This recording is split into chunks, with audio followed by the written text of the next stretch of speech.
Yo, what up, YouTubers? It's me again.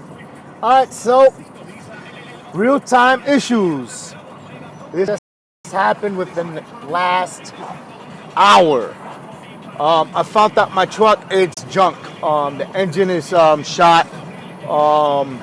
It needs a lot of work. And, it's going to cost like $6,000 to get it back to running condition, and at this point the truck's not even worth that much.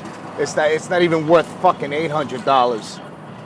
My mechanic, he called me. He goes, Pete, listen, man, we put it up on the thing, was ready to get started, but we noticed a couple of things. And I'm like, what's up? He showed me the frame. The frame is bent, and I'm like, okay, what can we do? And he goes, it's nothing. You're gonna need a new frame, and then you're gonna need a new engine. You got a lot of problems with this thing, besides all the other work, and I'm like, damn. So, real-time issues. I have another truck. He has one for me. It's not a newer truck, it's an older model, but it's coming from him and it's guaranteed. Let me turn this shit off. He's guaranteeing me that it's gonna run for a while, but he also said, you know what, take this truck, give me $1,500 for it, but what I'll do is for you is that I'll look for another truck for you, and you use this one while I look for another truck, so at least you get to keep on working, and because I went over there stressed out this morning. I'm like, yo, what's up, man? He was like, Pete, I've been slammed. This guy's a pretty good guy, man. Real good, real decent guy. So he's been good to me. He's the one that did the repairs in the van. He was like, listen, don't do what you did in the van, Had we known the transmission was bad, we would have never put the engine in. And then, you would have never dumped $9,000 into this thing. Well, basically, that's what I did. So I dumped $9,000 into this van that I'm driving right now.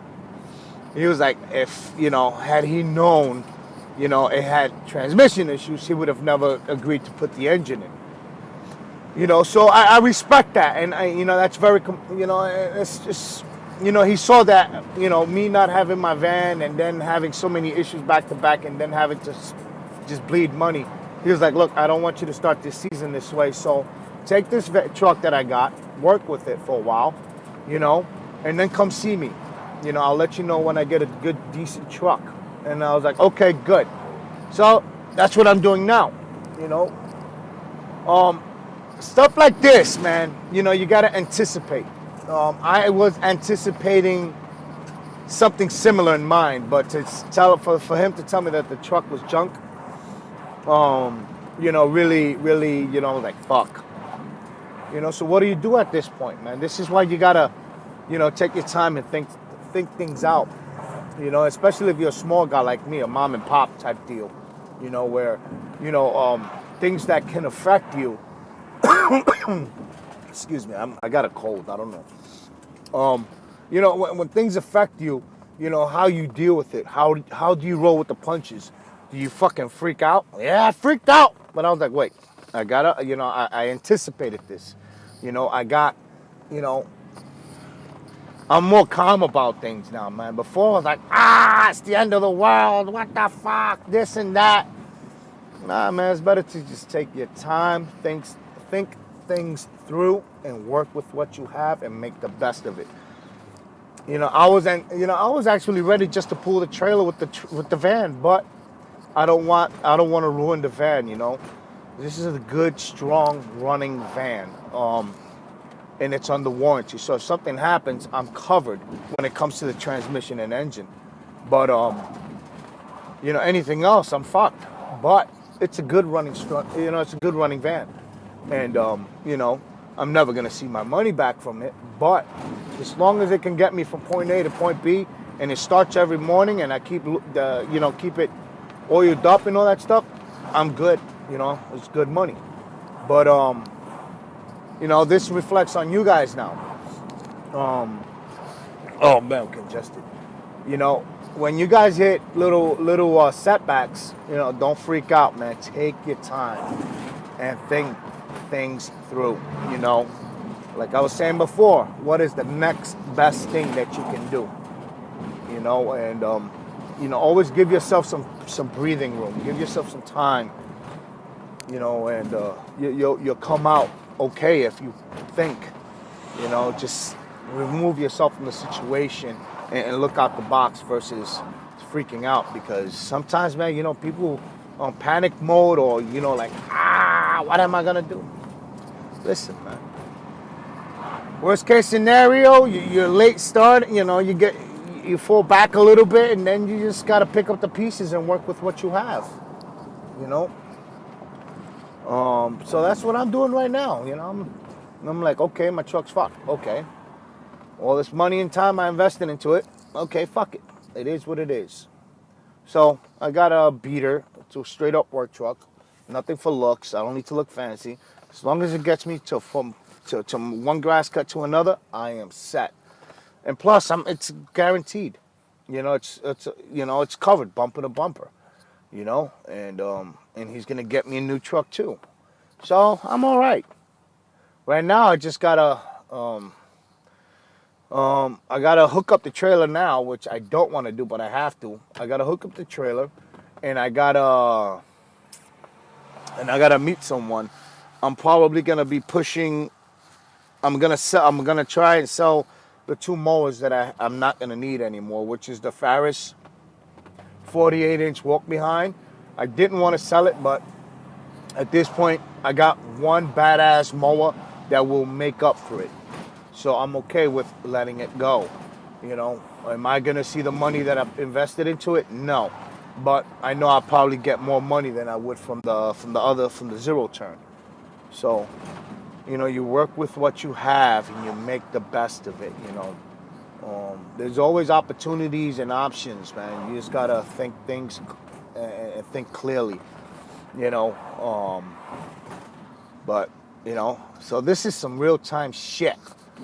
You know, and it just bow.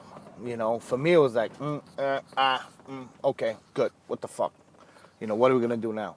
And this is what I'm doing now. You know, I'm gonna take that truck, I'm gonna work with it, and get another truck, and then I'll retire that truck for a while. And that's that, man. But it's all good at the end of the day, man. You know, as long as you can get your work done and get back on track, and, you know, and you explain and you speak to your clients or whoever, you know, if things are just not clicking, just listen, take your time, and things will fall into place. Things will click. Just don't stress over it, man. You gotta be patient. So, you know, anyway, I gotta pick up my trailer, and then I am off to meet the guy that may buy the mower. So I'm hoping, you know, it works out good. I hope we make a good, reasonable deal. But, you know, if he doesn't want to pay what I want, which I'm asking for $3,500, but I am willing to negotiate. So you got to be willing to negotiate. You know, you can want all the fucking, as much as money as you want, but it doesn't mean you're going to get it. You know, you just got to, you know, work with what you have and go for there. So, you know, right now I got two mowers that I'm going to be selling. You know what? Fuck it. I'll sell both of them for the right price, you know. So this is what I'm doing now. I'm backing up. And that gate is way out. Holy shit. I got to hook up. I got to turn this shit. Yeah, it came in the wrong way. It's all right. It's all right. It's all right. It's all right. See, there goes my my trailer. You know, so I gotta back up, hook up to it, and see you later, Charlie. Sayonara.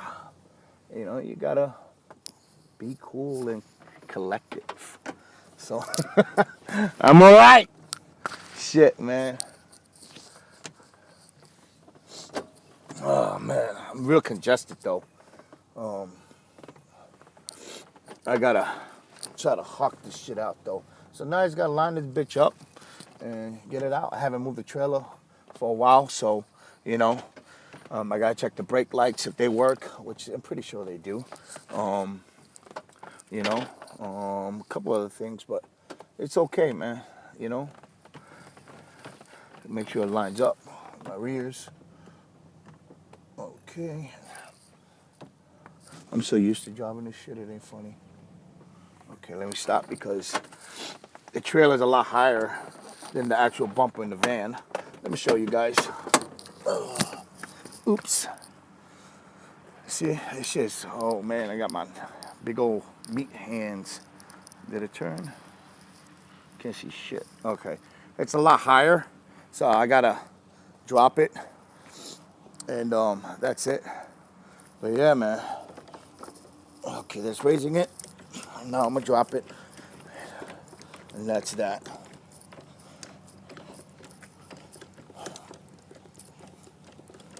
I don't want to use it, but I have to. What I'll do is, oh, I can't go no lower. Oh man, that sucks. Anyway, let me get to it. And when you're in a crunch, what you gonna do? Remove yourself from the situation and think about your options. And that's it. That's all the best you can do. But anyway, peace. Where's my keys? I know the keys around here. Anyway, talk to you guys later.